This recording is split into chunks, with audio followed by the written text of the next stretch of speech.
잠수함 안을 둘러보게 되면 내부가 정말 깨끗하고 장비들이 굉장히 잘 유지되고 작동합니다. 잠수함을 타보시면 이 경이로운 시설에 놀라게 될 것입니다. 비유를 하자면 99년식 혼다 시빅을 타다가 완전히 신형 테슬라를 사는 것과 비슷하다고 말씀드리고 싶네요. 함정에 탑재된 시스템들의 역량 그 자체 몇 번이나 감탄했습니다. 아울러 그들의 다른 전술과 시스템을 정비, 유지 보수하는 방식도 놀라웠죠. 한국 해군이 자신들의 운용 방식을 설명해 줄 때 바로 저거다 하고 깨달음을 얻었던 순간들이 있었습니다. 그 노하우 중 일부를 우리 잠수함에도 꼭 도입할 수 있기를 바랍니다. 대한민국 해군 역사상 전례가 없는 대사건이 태평양 한복판에서 벌어졌습니다. 핵추진 잠수함도 아닌 디젤 잠수함이 자력으로 14,000km를 주항해 캐나다 해군기지에 입항한 것인데요. 이 경이로운 주인공은 바로 대한민국의 최신의 3,000톤급 잠수함인 도산 안창호함이죠. 단순히 친선 방문인 줄 알았던 이 항해의 이면에는 전세계 방산업계를 흔드는 거대한 반전 시나리오가 숨어있다고 하는데요. 100조 원의 거대 패권을 두고 독일과 벌이는 단군 이래 최대의 잠수함 수주전. 이로 인해 한국이 세계 해양 패권의 게임 체인저인 잠수함 분야에서 그 누구도 따라올 수 없는 가장 영향력 있는 국가가 될 것이라는데 오늘 그 소식 빠르게 한번 살펴보겠습니다. Let's get it! 지난 5월 25일 대한민국 해군이 독자 설계하고 건조한 최신의 3,000톤급 잠수함인 도산 안창호함이 경남 진해군항을 출발하여 괌과 하와이를 거쳐 무려 14,000km라는 경이로운 거리를 오직 자력으로만 항해하여 캐나다 영해에 도달해 전세계 군사 전문가들의 이목을 집중시켰습니다. 원자력 잠수함이 아닌 재래식 디젤 잠수함이 외부의 군수 지원이나 예인선의 도움 없이 태양을 종단한 사건은 세계 해군 역사상으로 봐도 극히 드문 대기록인데요. 환영식 현장에는 양국의 국방부 최고 수뇌부들과 한인 교민이 모여 함께 진행되었는데 단순한 친선 교류 목적인 줄 알았던 이 항해의 이면에는 사실 전세계 해양 방산 시장의 판도를 완전히 뒤집어버릴 거대한 메커니즘이 작동하고 있었습니다. 바로 100조 원이 걸린 캐나다 잠수함 수주였죠. 현재 캐나다 정부는 자국 해군 심장과도 같은 노후화된 빅토리아급 잠수함 4척을 전량 교체하기 위한 대형 국방 사업을 추진하고 있습니다. 정식 명칭 캐나다 순찰 잠수함 프로젝트, 즉 CPSP로 불리는 이 초대형 사업은 무려 12척의 차세대 재래식 잠수함을 도입하는 해군 양산 계획인데요. 이에 전 세계에서 잠수함 좀 만든다는 국가들은 전부 사활을 걸고 오타와로 뛰어들었죠. 치열한 정부전과 로비전 끝에 수많은 경쟁자가 탈락하고 이제 마지막 결승선에서 칼을 겨누고 있는 파이널리스트는 단 2후보로 압축되었는데 바로 하나와 현대의 대한민국 원팀 그리고 전통의 잠수함 명가로 불리는 독일의 티센크루프 마린 시스템즈가 피말리는 진검승부를 벌이고 있죠. 그리고 이 치열한 100조 원짜리 전쟁의 판도를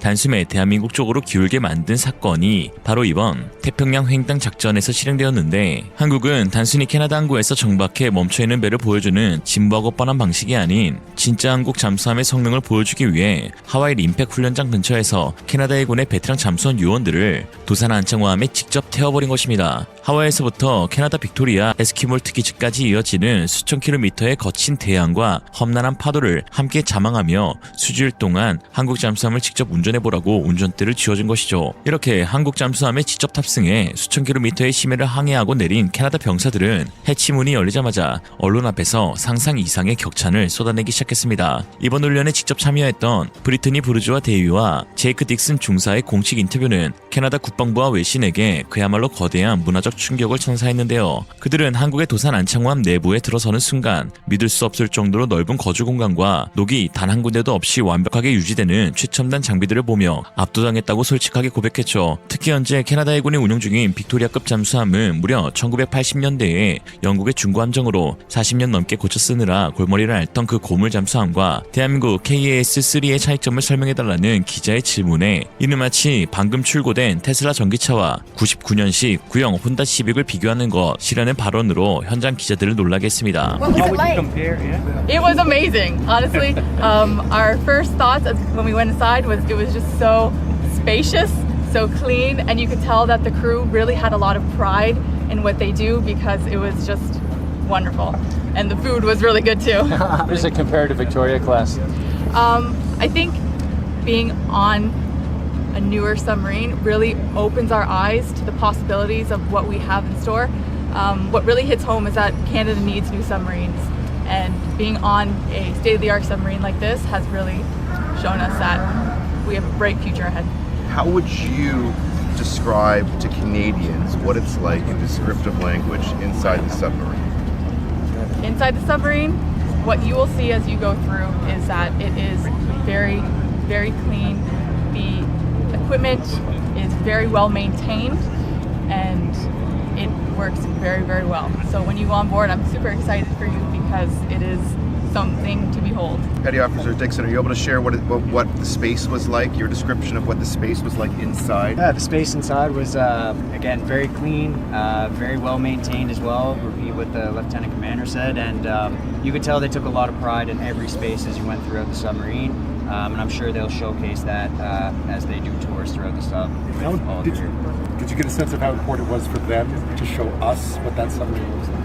You could tell whenever we had questions, they were super excited, enthusiastic to show us everything they could. And when we asked for more amplification or more tours, they bent over backwards to accommodate us, and they were gracious hosts. So we can't say enough about Captain Byung-il Lee and his crew. They were amazing.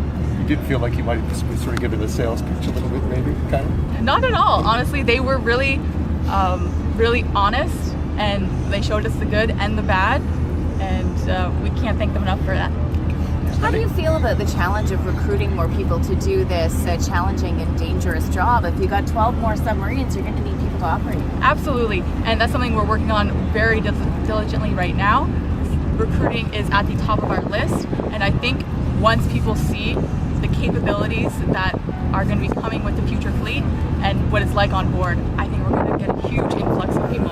I know for myself personally, it's given me like an extra incentive to sail more, and I'm just so excited for what we have in store. What do you think about the learning curve? Let's say Canada bought these submarines versus what you're using now.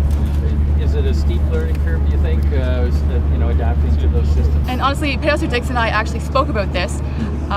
Although there was the language barrier of their standard operating procedures, everything felt so familiar because just the nature of diesel electric submarines, it's very, very similar. So it's not going to be a steep learning curve. It's going to be a very easy transition, and we're super excited. And is it more spacious than Victoria class? 100%. Yeah.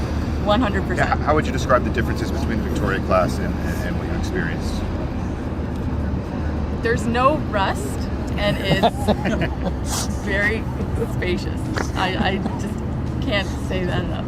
You've all been very frank about the challenges you face with our existing submarine fleet. You don't always hear that from the military. That's a message you really want Canadians to understand, Absolutely. right? What would you like to tell them about? We need to hit it home that we do need a new fleet. We do need new submarines. We are protecting Canadians and their interests, and to do that, we need to be in the next generation and being up there with our allies. Can you use an analogy like two different houses or two different cars? I don't know which one you feel more comfortable with, to explain to people what's the difference between going out of Victoria class and going in. Jake, can you take that one? What do you think? You're the. I would say it's kind of like buying a brand new Tesla, and then you're coming out of a 99 Honda Civic. The Honda Civic works well, but sometimes you got to know the right way to get it started in the morning, those kind of things. I guess that would be the analogy that I would use. That's pretty good. What was the most surprising thing about your journey? Most surprising thing, just the abilities of the systems on board kind of blew my mind at multiple times, as well as the different tactics, the way they maintain their systems. There were times that, a light bulb went off when they explained how they did things, and hopefully we can transition some of those things to our sub as well. Can you give a specific example? Just things related to electrical systems and the way that they're maintained, yeah. 이번 사업에서 캐나다 국방부가 요구한 조건들을 뜯어보면 먼저 태평양, 대서양, 북극해라는 무지막지하게 넓은 3대 해양 영토를 모두 커버할 수 있는 12,000해리, 즉 22,200km 이상의 최대 항속거리, 여기에 북극해까지 왕복하며 독자적인 작전을 펼치기 위한 최소 60일에서 70일 동안의 연속 작전 능력, 또한 스노클 없이 순수 수중에서만 최소 2주, 즉 14일 이상을 버텨내는 자망 지속 기간과 장거리 지상 타격 능력을 요구했다는 점인데요. 이 까다로운 조건을 모두 충족하고, 아니 그 이상으로 보여주고 있는 것이 한국의 KSS-3 배치2였는데, 이미 실전 배치에 운용 중인 이 괴물 잠수함은 기본 배수량 3,600톤급의 육중한 체급에 무장을 가득 채우고도 12,000해리에 달하는 않는 항속거리를 갖췄을 뿐만 아니라 연속 작전 기간 역시 기본 60일 이상을 가뿐히 보충할 수 있으며 캐나다 맞춤형 개량안에서는 거주 구역과 창고를 확장해 80일 이상으로 늘리는 개량을 진행하겠다고 하였습니다. 또한 세계 최초로 리튬이온 배터리와 고도화된 연료전지 AIP 시스템을 동시에 결합하는 데 성공하며 스노클 없이 수중에서만 최소 3주, 즉 20일 이상을 완벽한 무소음으로 기동할 수 있는 독보적인 스펙을 갖췄죠. 한편 외신들이 가장 주목하는 성능은 따로 있는데요. 바로 장거리 타격 능력입니다. 이 부분에서 경쟁국인 독일은 한국의 상대조차 되지 않는다며 독일이 수주를 따내기 위해서는 지금이라도 설계를 완전히 바꿔야 한다는 말이 나올 정도죠. 실제로 미국의 저명한 안보 매체인 리얼 클리어 디펜스의 최신 분석을 보면 이 격차가 얼마나 냉정하게 드러나는지 알 수 있습니다. 외신 전문가들은 캐나다 해군이 미래의 미국 및 나토 동맹국들과 인도 태평양 전장에서 보조를 맞추려면 단순히 적 잠수함을 감시하는 방어적 역할을 넘어 강력한 장거리 정밀 화력을 투사할 수 있는 분산된 치명성을 반드시 확보해야 한다고 꼬집었는데요. 현재 캐나다가 신규 건조 중인 수상함은 척당 VLS 셀이 24개에 불과해 전체 해군의 화력 밀도가 매우 취약한 구조입니다. 이에 매체는 이 치명적인 약점을 메울 유일한 마스터키가 바로 12척의 신형 잠수함의 VLS 능력을 쪼개서 분산시키는 것이며 현존하는 디젤 잠수함 중 이 요구사항을 완벽하게 만족하는 플랫폼은 오직 한국의 KSS-3뿐이라고 단언했죠.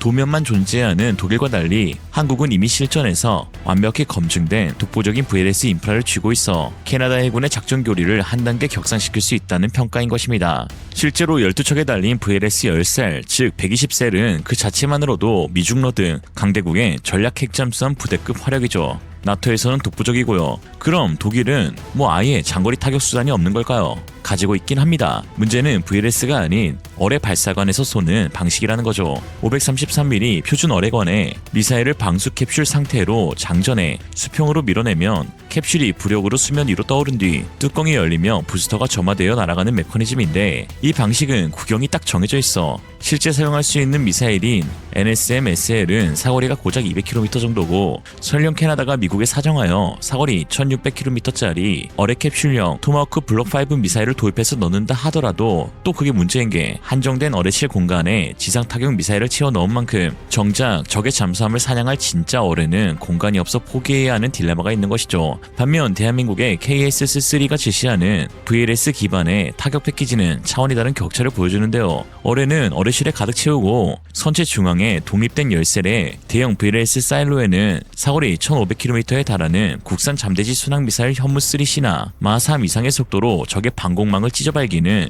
초음속 대함 대지 미사일을 상시 대기시켜둘 수 있으니까요. 어뢰와 미사일이 밥그릇 싸움 할 필요가 없이 버튼만 누르면 몇 초 간격으로 10발의 미사일 전략 펀치를 심해서 연속으로 뿜어낼 수 있는 완벽한 상위 호환 체계인 것이죠. 이렇게 말씀드리면 잠수함 정통 명가인 독일에 수중 VLS도 없다는 게 이해가 안 되실 텐데요. 사실 VLS 자체만 놓고 보면 독일도 보유하고 있습니다만 잠수함 전용 수중 VLS가 없는 것입니다. 그 이유는 독일 잠수함의 고질적 톤수 문제에 있죠. 놀랍게도 현재 독일 해군이 실제로 영해에 띄어 운용하고 있는 주력 잠수함은 수중 배수량이 고작 1500톤급 안팎에 불과한 212A형 6척이 전부입니다.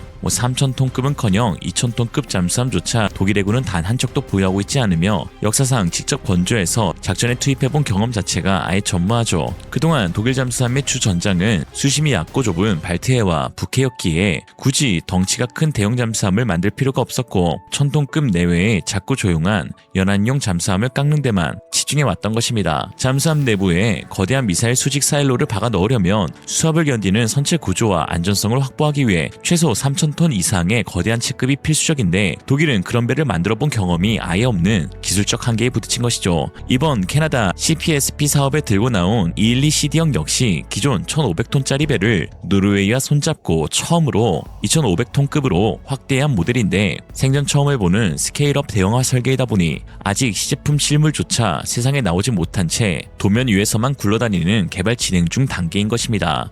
그니까 자기들도 안 써본 걸 가지고 사실상 캐나다에 생체 마루타 시전 중. 그런데 여기에 기존 설계에 없는 VLS까지 추가 설계해서 넣는다. 아무리 급한 독일이라도 이건 좀 하면서 아예 입 밖으로도 꺼내지 않고 있는 상황입니다. 이렇듯 한국에 유리하게 돌아가고 있는 상황이 되자 국내 일부 몇몇 프로 불편러들은 역시나 어김없이 불편함을 드러내기 시작했는데요. 한국이 캐나다의 현지 공장 건설 및 기술 이전을 제한한 것을 두고 또 호구처럼 다 퍼주는 손해보는 장사를 하고 있네. 독일은 영리하게 제값 다 받으면서 이윤을 챙기는데 왜 한국 방산만 뼈를 깎아가며 퍼주기 세일즈를 하냐라고 하고 있는데요.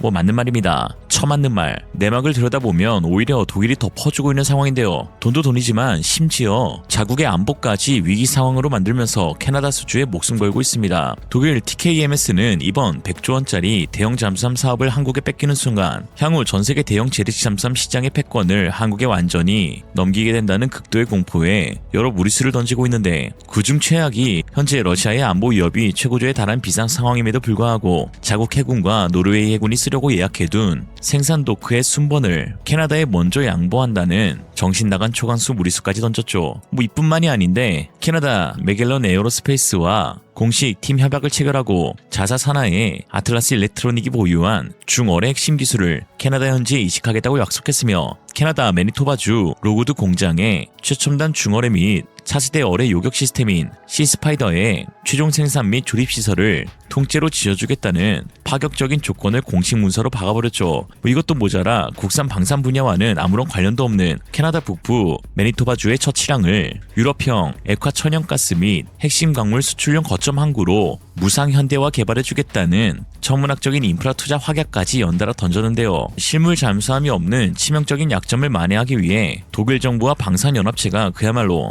퍼주기 종합 선물 세트를 눈물겹게 쏟아내고 있는 형국인 것입니다. 아니 뭐 그럴만한 게 판돈이 100조인데 뭘 못하겠습니까? 막대한 자금과 향후 50년의 해양 패권 앞에서 뭐 점잖은 훈장님 훈화는 사실 별 의미가 없으며, 한국 독일 양국 모두 수주 승리를 위해 살점을 뜯어내는 필사적인 인프라 베팅을 하고 있고, 이는 기본 전제가 되고 있는 것입니다. 물론 한국이 캐나다에 투자하는 금액이 막대하니 불편하실 수도 있는데요. 불편하시면 자세를 고쳐 앉아보는 것.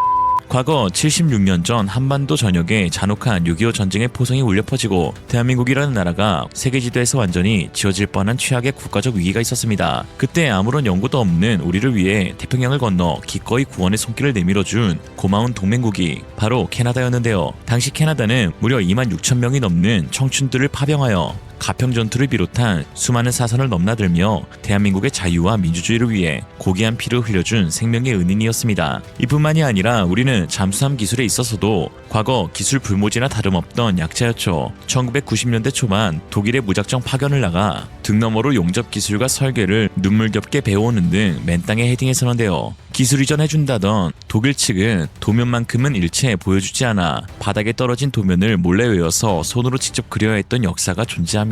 하지만 이 모든 고난을 이겨낸 대한민국은 불과 30여 년 만에 자신에게 기술을 가르쳐준 독일을 완벽하게 추월하는 기적의 역전극을 완성해내었습니다. 현재 독일이 한쪽도 보유하지 못한 3,000톤급 이상의 대형 잠수함 분야를 한국은 완벽하게 마스터했음은 물론이고, 세계 최장 자망 기록을 갈아치운 한국형 리튬이온 배터리 기술과 세계 최초의 디젤 플러스 수직 발사관이라는 전무후무한 대기록을 연달아 갈아치우며 전세계 잠수함 분야의 절대 강자로 우뚝 선 상황이죠. 과거 한국의 안보를 지켜준 캐나다지만 현재는 그 캐나다의 안보를 지켜주려는 한국. 과거 잠수함 기술을 가르쳐준 독일이었지만 현재는 그 독일의 기술을 넘어버린 한국. 이 웅장한 성장 서사야말로 대한민국이 전세계 해양 패권의 정점에서 써내려갈 가장 가슴 벅찬 드라마가 아닐까요? 오늘의 한 줄 평. 독일은 도면을 구했고 한국은 동맹을 구했다. 이상으로 리얼리즘이었습니다. 여러분의 생각은 어떠신가요? 현명하고 지혜로운 여러분의 의견을 지금 댓글에 남겨주세요. 감사합니다.